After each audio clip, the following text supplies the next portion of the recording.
India has missed the AI train. সঠিক সময় যখন ভারতবর্ষকে এআই ট্রেনে চাপার কথা ছিল সেই সময় ভারত কিন্তু চাপে। তাই আজকের ডেটে দাঁড়িয়ে বিভিন্ন যে ইন্টারন্যাশনাল নিউজ আর্টিকেলসগুলো রয়েছে সেগুলো কি বোঝাতে চাইছে যে ভারতবর্ষ কিন্তু যেই টাইমে এআইকে অ্যাডপ্ট করার কথা ছিল সেটা কিন্তু করেনি। তার ফলে আজকের ডেটে দাঁড়িয়ে 2026-এর মে মাসে কি কি ডাউনফল ভারতকে দেখতে হচ্ছে সমস্ত ডেটা নিয়ে আলোচনা করব। হেডলাইন কি বলছে? India has engineers but it losing the AI war. আজকে ওয়ার্ল্ড ওয়াইড যে এআইকে নিয়ে ট্রেন্ড, এআই যে টেকনোলজিস, এআইয়ের যে বিভিন্ন প্ল্যাটফর্মস, সেই জায়গায় দাঁড়িয়ে যদি বলি ভারত আজকে জিরোতে দাঁড়িয়ে আছে তো কিছু ভুল হবে। কেন?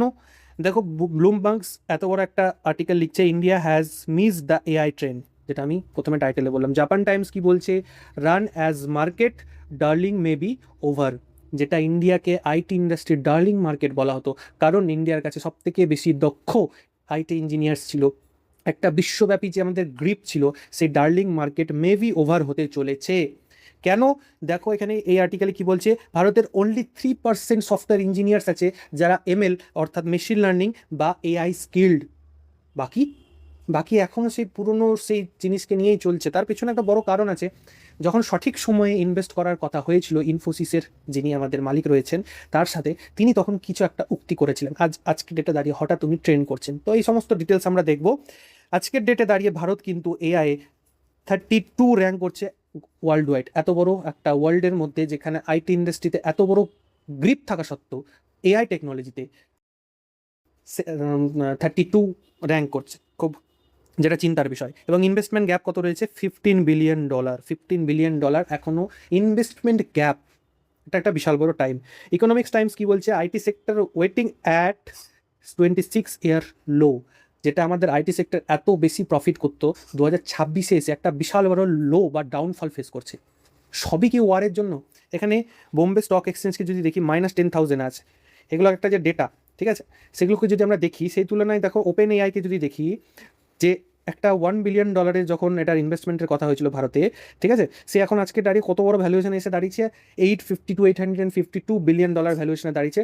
12% কিন্তু গ্রোথ। তাহলে সব কিছুর পেছনে যে ওয়ার্কে রিজন করানো হচ্ছে, ঠিক আছে, আজকে এনার্জি ক্রাইসিস হোক, বোম্বে স্টক এক্সচেঞ্জ যে ক্র্যাশ করছে, নিফটি 50 ক্র্যাশ করছে, যে কোনো কিছুর রিজন দাঁড়ালেই সেখানে ইসরায়েল আর ইরানের ওয়ারটাকে ফ্রন্টে এনে দাঁড় করিয়ে দেওয়া হচ্ছে। অ্যাকচুয়ালি সব কিছুর পেছনে কি এই যুদ্ধটাই দায়ী? চলো আজকের এই কেস স্টাডিটা বুঝবো। 2026-এর মার্কেট রিয়ালিটি যদি দেখি, ম্যাসিভ ক্যাপিটাল ফ্লাইট যদি দেখি আমি, দেখো এটা হচ্ছে ডেটা কখন? জানুয়ারি 2026। সেখানে এসে কতটা ডাউনফল এখানে দেখতে পাচ্ছে।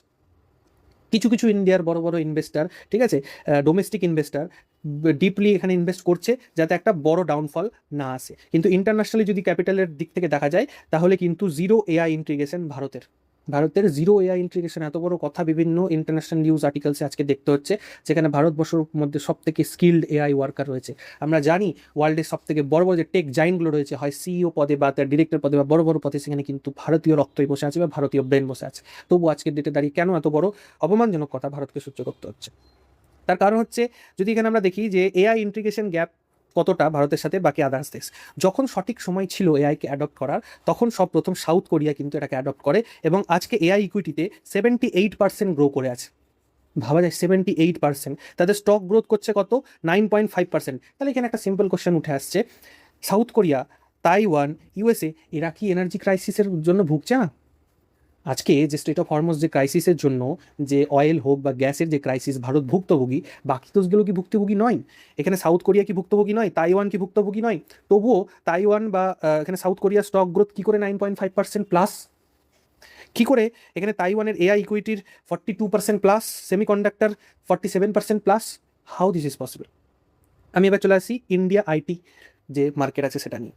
রিলায়েন্স ইন্ডাস্ট্রি, যেটা ভারতবর্ষের, মানে সরি ভারতবর্ষ না, গোটা ওয়ার্ল্ডের মধ্যে প্রায় 70-75 নম্বরে র্যাঙ্ক করতো, সেটা এখন 105। মানে আমি এটা বলতে পারি যে ওয়ার্ল্ডের টপ 100 কোম্পানিতে, মার্কেট ক্যাপ অনুযায়ী, এটা অবশ্যই এটা মার্কেট ক্যাপ অনুযায়ী, ওয়ার্ল্ডের টপ 100 কোম্পানির মধ্যে ভারতের একটাও কোম্পানি 2026 এক্সিস্ট করছে।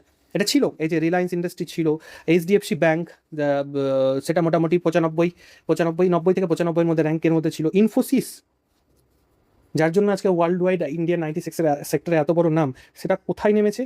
590 ওয়ার্ল্ড ওয়াইডে। কেন? তাহলে এখানে বলে ব্যাঙ্কিং সেক্টরে এআই কি এফেক্ট করছে? সব সেক্টরকে এআই এফেক্ট করছে, প্রত্যেক ইচ অ্যান্ড এভরি সেক্টরকে এআই এফেক্ট করছে। ডিফেন্স সিস্টেম থেকে শুরু করে প্রত্যেকটা ঘরে ঘরে এডুকেশন সিস্টেম, প্রত্যেকটা জায়গাতে এআই এফেক্ট করছে। সেই এআইকে সঠিক সময় অ্যাডপ্ট না করার ফলাফল আজকে আমাদেরকে দেখতে হচ্ছে। ক্রিটিক্যাল এরর কি বলছে? নিফটি 50-র মধ্যে যে বড় বড় আইটি সেক্টর কোম্পানিগুলো পড়তো 2026-এ, কিন্তু সেটা খুবই লো। এখনকার ডেটে মানে নিফটি 50 টপ 50 কোম্পানির মধ্যে আইটি সেক্টরে সেই কোম্পানিগুলো 2026-এ আর নেই, যেগুলো নিফটি 50-কে লিড করতো একটা জায়গায়। The AI global super power matrix. Actually কী হয়েছে?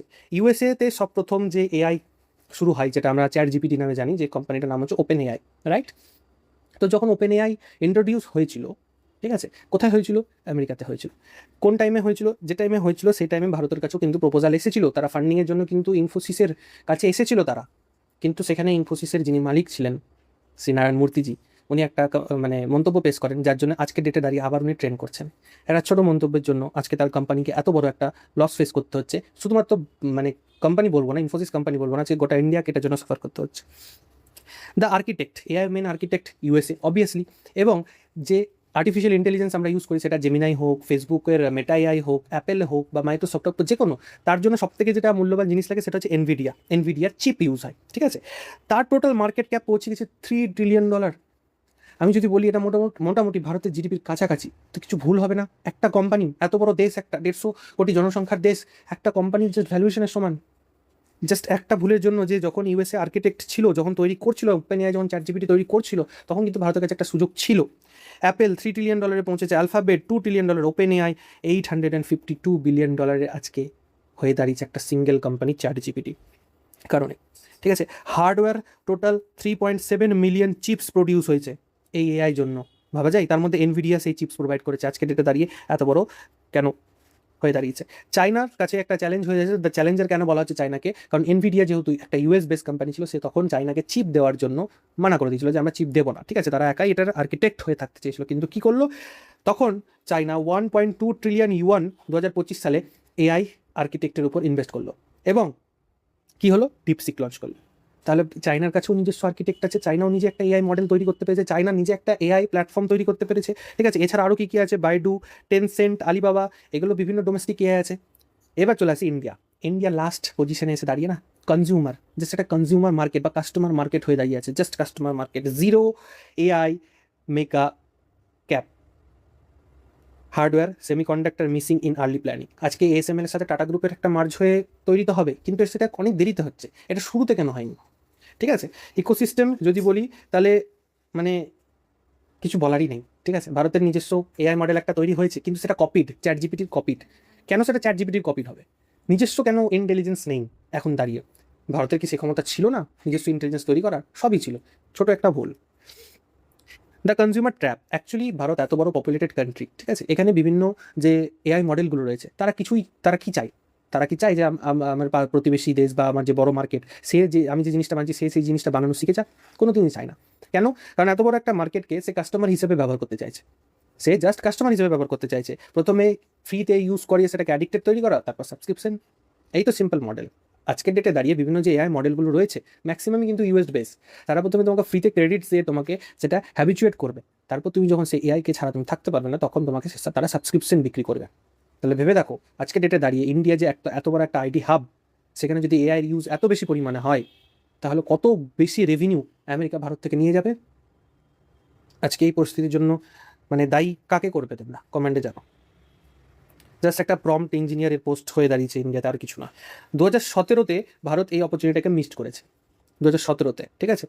এই নিউজ আর্টিকেলের রিপোর্ট অনুযায়ী global AI milestone, Indian IT decision সব থেকে বড় একটা, মানে যখন শুরু হয় মানে এআই এর যখন ট্রেন্ড, 2015-তে ওপেন এআই ফাউন্ডেড হয়, 2017-তে, ঠিক আছে, আমাদের ইনফোসিসের কাছে কিন্তু এই প্রপোজালটা আসে যে $1 বিলিয়ন ওপেন এআই ইনভেস্ট করো, এবং উই আর মার্জড, দিয়ে আমরা এটাকে ডেভেলপ করি।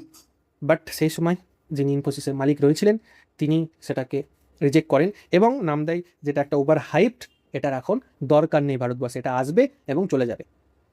সেই ভুলের আজকে কী বলছে দেখো, 2017 সালে Narayana Murthy rejects investment, calls AI over hyped, advises 80 hours work week, মানে একটা এমপ্লয়কে সপ্তাহে 80 ঘন্টা কাজ করার নির্দেশ দিলেন। আর এআইকে কী বললেন? Over hyped. আজকের ডেটে দাঁড়িয়ে 2022-এ যখন ChatGPT লঞ্চ হলো, ওপেন এআই লঞ্চ করলো, 2025 সালে 3 বছরের মধ্যে কত $852 বিলিয়ন ভ্যালুয়েশন এসে দাঁড়ালো। সেই সময় যদি $1 বিলিয়ন ইনভেস্ট থাকতো, তাহলে আজকে $45 বিলিয়ন আজকে কিন্তু ইনফোসিসের একটা প্রফিট হয়ে দাঁড়াতো। ঠিক আছে, এই যে বিশাল সিক্কা, ইনি হচ্ছে নারায়ণ মূর্তির খুব কাছের লোক কোম্পানির, তিনি ইনাকে অনেক কিছু বলেন, কিন্তু এনার সাথে একটা তর্কাতর্কি সৃষ্টি হয় যে না, নারায়ণ মূর্তি স্যার বললেন যে না, কোনো মতেই না, আমরা এআই ইনভেস্ট করবো না। আজকের ডেটে দাঁড়িয়ে যে 2017 সালে যে এত বড় একটা ডিসিশন আজকে ভারতকে অনেকটা পিছিয়ে দিল। তারপর ভারত সরকার যখন একটা এআই কে নিয়ে একটা কিছুদিন আগে নিউ দিল্লিতে একটা প্রোগ্রাম করলেন, তারপর আস্তে আস্তে এআই ইনফ্লুয়েন্স হওয়ার ফলে আস্তে আস্তে দেখা যাচ্ছে কি বিভিন্ন বড় বড় কোম্পানি এখন পদক্ষেপ নিচ্ছে, কিন্তু এখন তো দেরি হয়ে গেছে। এআই বিভিন্ন বড় বড় মডেল তো অলরেডি বিল্ড। ঠিক, দ্য 5 মিসিং পিলার্স, 5টা পিলার্স এখানে আমাদের মিসিং রয়েছে। ঠিক আছে, কী কী মিসিং রয়েছে ভারতের মধ্যে? প্রথম হচ্ছে এনার্জি। দেখো এখানে যা লেখা আছে, ঠিক আছে, আমি একদম সিম্পল ভাষায় বুঝাচ্ছি। প্রথম হচ্ছে এনার্জি। ভারতে অয়েল, গ্যাস এগুলোর একটা বড় মিসিং আছে। 2 কি মিসিং আছে?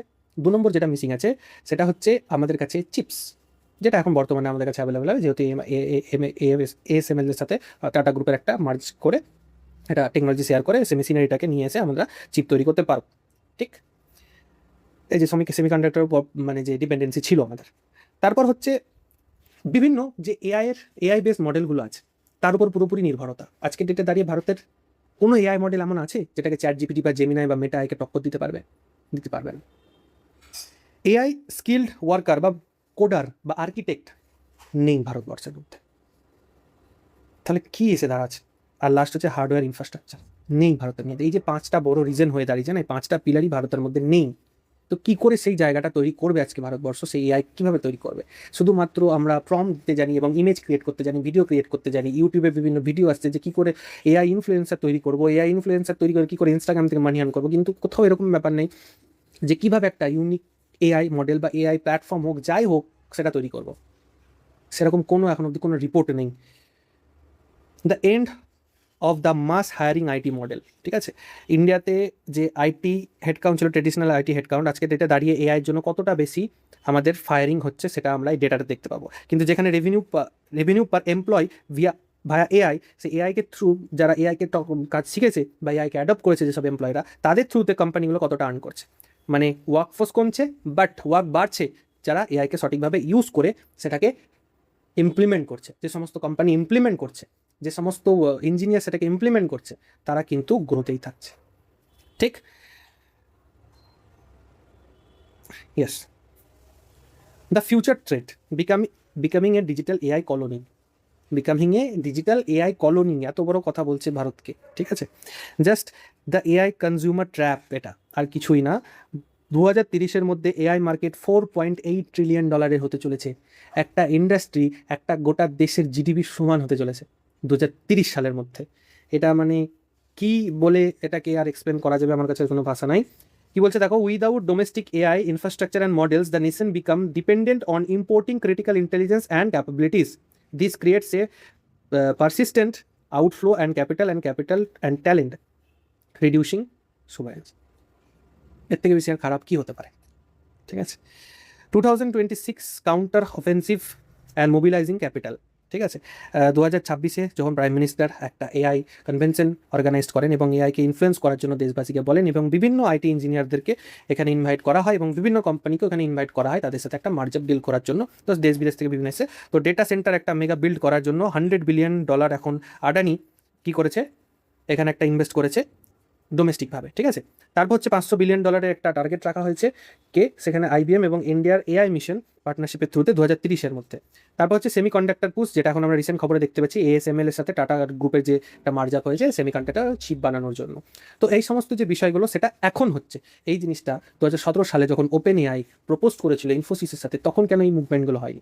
তখন যদি এই মুভমেন্টগুলো সঠিক টাইমে হয়ে থাকতো, আজকে ভারতের কাছে নিজস্ব এআই মডেল থাকতো, হয়তো থাকতো, বা এই ওপেন এআইয়ের সাথে কিন্তু ইনফোসিসের নামটাও কিন্তু যুক্ত থাকতো, ChatGPTর সাথে ইন্ডিয়ান ইন্টেলিজেন্সেরও কিন্তু যোগদান থাকতো। দ্য উইন্ডো ইজ ক্লোজিং, কত বড় কথা, the window is closing, India still has time but not much. ইন্ডিয়ার কাছে এখনও সময় আছে কিন্তু নট মাচ, এখনও কিন্তু বিভিন্ন রকম স্টেপ নিয়ে ভারতবর্ষ কিন্তু এই এআইয়ের যে যুগ আছে এই যুগ থেকে কিন্তু পিছিয়ে নাও পড়তে পারে। বাট যেটা করতে হবে খুব তাড়াতাড়ি করতে হবে, the transition from IT back office to sovereign AI super power must happen today. আজ থেকেই ইনিশিয়েটিভ নিতে হবে। The capital is mobilising, capital তো মোবিলাইজিং হচ্ছে।